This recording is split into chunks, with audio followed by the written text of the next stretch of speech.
Hello everyone, I am Malati Shukla and welcome to our channel Gyan Junction, and this is my sir Debu Mishra. So we are all hearing a lot about Middle East war going on, and I'm hearing this term Strait of Hormuz. Sir, क्या है exactly ये?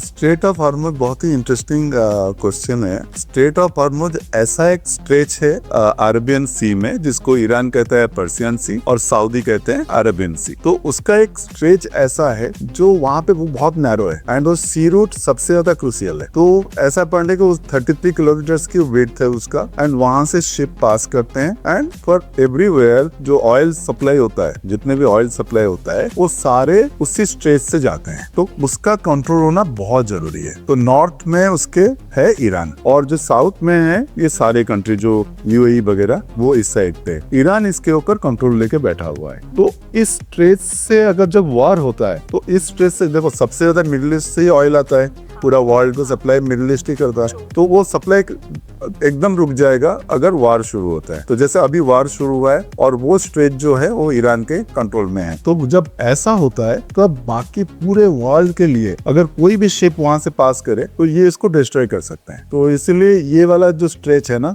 ये बहुत crucial है, और US हमेशा से चाहता है कि ये वाला जो स्ट्रेच है, जो स्ट्रेट ऑफ हॉर्मुज है, उसके कंट्रोल में आ जाए, सो दैट वहां से वो ट्रेड कर पाए। क्योंकि 20% ऑफ एंटायर वर्ल्ड का oil supply comes from gulf. Okay, तो ये है वो स्ट्रेट ऑफ हॉर्मुज जो बहुत इंपॉर्टेंट है सबके लिए। तो ये वार में, इसलिए आपने बार बार ये टर्म सुन रहे होंगे कि भाई इसका कंट्रोल कौन लेगा कौन लेगा कौन लेगा। तो ये है। So apart from all other countries, if I talk about our country, India पे क्या इम्पैक्ट होने वाला है? देखो, वार कहीं ना कहीं हो, उसका इम्पैक्ट तो हर कंट्री के ऊपर आता है, क्योंकि सब में मल्टी लेयर्ड इफेक्ट पड़ता है उसका। तो जैसे अभी मिडिल ईस्ट में वार हो रहा है तो उसका इफेक्ट हमारे ऊपर भी आना ही है और आने लग गया है। मैं आपको छोटा सा एग्जांपल दे रहा हूँ। जैसे अभी गुजरात में एक जगह है मोरबी में 600 यूनिट टाइल्स के फैक्ट्री है, मतलब जो सेरामिक फैक्ट्री है। देखो, जब वार होता है तो कहीं पे भी हो वार, किसी ना सबके ऊपर इसका इम्पैक्ट पड़ता है, क्योंकि ये मल्टी लेवल इम्पैक्ट होता है इसमें। जैसे अगर मिडिल ईस्ट में अभी वार हो रहा है तो इसका इम्पैक्ट इंडिया के ऊपर भी होना है और ऑलरेडी शुरू हो गया है। जैसे मैं आपको बताऊं, जैसे गुजरात स्टेट में एक जगह है मोरबी में 600 यूनिट टाइल मैन्युफैक्चरिंग फैक्ट्रीज है, सेरामिक फैक्ट्रीज जिसको कहते हैं। तो यहाँ पे क्या होता है, इसके जो सेरामिक जब बनता है ये डिपेंड करता है प्रोपेन गैस के ऊपर और नेचुरल गैस के ऊपर। और ये गैस आता कहाँ से? मिडिल ईस्ट से आता है। ठीक है, अब वो गैस आना बंद हो गया है। तो जैसे ये बंद हो गया है तो टाइल फैक्ट्री का प्रोडक्शन कम होता जा रहा है और धीरे धीरे बंद भी हो जाएगा अगर हमें गैस नहीं मिला। और इसके ऊपर 4 लाख एम्प्लॉइज डिपेंडेंट है, फैक्ट्री वर्कर्स डिपेंडेंट है। तो अभी 4 लाख एम्प्लॉइज जो है वो अनएम्प्लॉयड हो जाएंगे। सेकेंड इम्पैक्ट क्या होगा इसके ऊपर? सेरामिक टाइल्स का जो बनने में इतने सारे इश्यूज शुरू हो गया तो इसका रेट भी बढ़ जाएगा। So there will be increase of 10 to 20% rate उसमें हो जाएगा। आप सोचो इसके मल्टी लेवल इफेक्ट क्या होने वाला है। जैसे टाइल्स का रेट बढ़ गया तो उससे क्या होगा? कंस्ट्रक्शन मटेरियल का रेट बढ़ जाएगा। ठीक है, अगर कंस्ट्रक्शन मटेरियल का रेट बढ़ गया तो स्टील का भी रेट बढ़ जाएगा, इलेक्ट्रिकल आइटम्स का भी रेट बढ़ जाएगा, वंस सीमेंट का भी रेट बढ़ जाना है। अगर ये सब बढ़ गया देन रियल एस्टेट डेवलपर्स जो हैं उनका कॉस्ट भी बढ़ जाना है, रिनोवेशन काम जो होता है उसका कॉस्ट भी बढ़ जाना है। तो इसका मल्टी लेयर्ड इम्पैक्ट पड़ना है जो ऑलरेडी शुरू हो गया। अब मैं समझाता हूँ आपको बाकी और क्या चीजों पे हो सकता है। फर्टिलाइजर, उसके ऊपर इम्पैक्ट पड़ना स्टार्ट हो गया और पड़ेगा आगे चल के। देन बासमती राइस का एक्सपोर्ट है, उसके ऊपर पड़ना है। फिर आपका डायमंड का जो इंडस्ट्री है उसके ऊपर इम्पैक्ट पड़ना है। ये सारी चीजों के ऊपर इम्पैक्ट पड़ना स्टार्ट हो गया, because everything depends on the flow of. अच्छा, एविएशन एंड लॉजिस्टिक, उसके ऊपर इम्पैक्ट, बहुत सारे फ्लाइट कैंसिल हो रहा है, बहुत सारे फ्लाइट का लॉस हो रहा है। एंड लॉजिस्टिक, क्योंकि सप्लाई नहीं है, कार्गो नहीं आ पा रहा है, तो वो प्रॉब्लम है। सो ये इम्पैक्ट पड़ना ही है, हम बच नहीं सकते इससे। वार वहां हो रहा है, हजारों किलोमीटर दूर वार हो रहा है, बट इम्पैक्ट हमारे ऊपर भी आना ही है। तो बेसिकली चाहे वो एक मजदूर हो या कोई सीमेंट फैक्ट्री में काम करने वाला हो या कोई बड़ा बिजनेस ओनर, हर किसी पे, even to me, even to everyone. Next coming to this, मैं एक वीडियो देख रही थी, एक फेमस यूट्यूबर है उसका वीडियो देख रही थी, and he was talking about a fact, a thing कि our prime minister Modi ji went to Israel just before the war started, and he was kind of relating this कि क्या उन्हें पता था कि वॉर होने वाला है, क्या ये सारी बातें क्या वजूद रखती है या फिर बस बेबुनियाद है? मुझे लग रहा है ये तो बहुत ही स्टूपिड ऑब्जर्वेशन है, क्योंकि देखो ये ऐसे चीजें हैं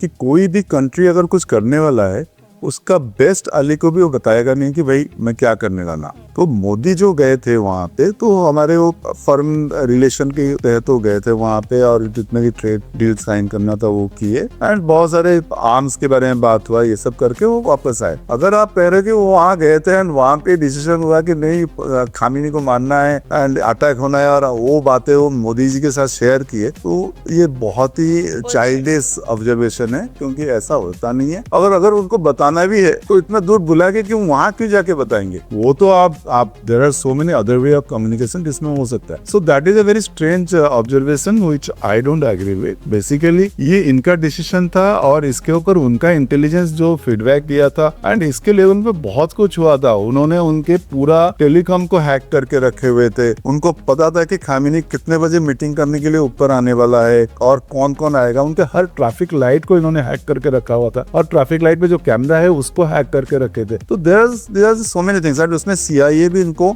बहुत हेल्प किया था। तो मोसाद, CIA एंड और एक डिपार्टमेंट जो इजराइल का है, ये सारे मिलके ही किए थे। एंड सोचो कितना प्रिसीजन के साथ अटैक किए थे कि 1 मिनट के अंदर सब कुछ कर दिया। So these are very top level बातें हैं, जो ऐसा नहीं होता है कि एक हेड ऑफ द स्टेट को दूसरा हेड ऑफ द स्टेट इसके लिए बुला के वहीं पे बात करेगा कि अच्छा दी सब, ये नहीं होता है, ऐसा नहीं है। Okay. So we talk about impact, we talk about controversies, but what is the history behind this big war? क्या history है सर? हाँ, एक्चुअली इसको समझने के लिए ना हमें थोड़ा पीछे जाना पड़ेगा। मतलब we have to travel back to 1979। Iran में तब शाह के रूल चल रहा था, एंड जब शाह के रूल चल रहा था तब इजराइल के साथ इनका रिलेशन बहुत अच्छा था। फिर there was a revolution happening. फिर आयतुल्लाह रूहुल्लाह खमीनी करके एक धर्मगुरु आए, एंड उनके लीडरशिप में यहाँ पे चेंज हो गया। जब ये चेंज हुआ, then Iran became a Islamic country, मतलब रिलीजन पर ज्यादा प्रायोरिटी दिया गया यहाँ पे। और ये जब हुआ तब इजराइल के साथ इनका रिलेशन खराब हुआ। फिर ईरान ने क्या किया, हिजबुल्लाह, हमास, इन लोगों को सपोर्ट किया जो इजराइल के खिलाफ पे। तो इस चक्कर में इजराइल और ईरान के बीच में एनिमिटी शुरू हो गया। एंड ईरान वहां पे पूरा इंटर मिडिल ईस्ट में एक साइड पे सऊदी है, UAE है, और एक साइड पे ईरान है। ईरान ने क्या किया, अपने आप को बिग ब्रदर का रोल ले लिया। पूरा इंटर मिडिल ईस्ट में ईरान सुप्रीम होकर निकला है, तो जो बाकी लोग एक्सेप्ट नहीं कर पा रहे थे। फिर मैं आपको और एक चीज बताऊंगा, जब US is a close ally of Israel and Israel is the enemy of Iran, तो जब दुश्मन का दुश्मन होता है तो दोस्त तो बन जाता है, दोस्त बन जाता है। तो US भी सपोर्ट किया इजराइल को ईरान को अटैक करने के लिए। इधर आप अगर देखोगे, और एक पॉइंट है जो बहुत इंटरेस्टिंग है, मैं आपको बताने वाला हूँ। चाइना को आप ले आइए बीच में। चाइना जो है ईरान से अपना जो ऑयल कंजप्शन है उसका 20% of the oil consumption comes from Iran. तो US को भी पता है कि अगर ईरान को हम अटैक करते हैं तो अगर ये ऑयल सप्लाई डिस्टर्ब होता है तो चाइना वीकर हो जाएगा। Basically, it's our mind. ये एक था, इस वजह से उन्होंने अटैक किया। ईरान का ये रहा कि why Iran is attacking all the Muslim countries there, क्योंकि ईरान को अपना सुप्रीमेसी रखना है, और उसको चाहिए कि अगर जैसे दुबई, कतर, ये सब भी इसके अटैक में आ गए हैं, ये इस वजह से आ गए हैं क्योंकि ईरान चाहता है कि मैं इन सबको कंट्रोल में ले लूं। Third, another biggest point, Israel को रियलाइजेशन हुआ कि ईरान के पास न्यूक्लियर पावर बनने वाला है। ये न्यूक्लियर वेपन ईरान बनाने के लिए पूरा तैयार है। तो इजराइल के सबसे बड़ा थ्रेट था, US के लिए भी इक्वली थ्रेट था, क्योंकि अगर ईरान के पास न्यूक्लियर पावर आ जाता है हाँ। तो पूरा वर्ल्ड के लिए ही डेंजर हो जाएगा।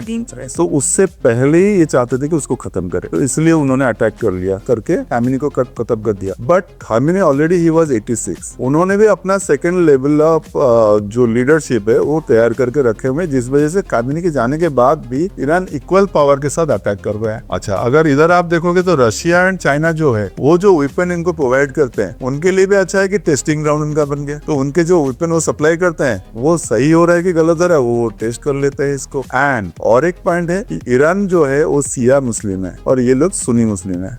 दोनों के बीच में मेजर राइवलरी उसके बेच के, तो वो एक शिया में है कि हम शहादत पा लेंगे, तो इसलिए वो शहीद होने के लिए या शहादत लेने के लिए वो तैयार है। तो इस तरह, इस वजह से ये वार चल रहा है। हमें लगा था कि ये वार जल्दी खत्म हो जाएगा, बट अब लग रहा है कि नहीं, ये और आगे तक चलना है। और the moment it goes more and more, वो पूरे वर्ल्ड के लिए become issue for all of us. Top है। आई होप आपने समझ लिया।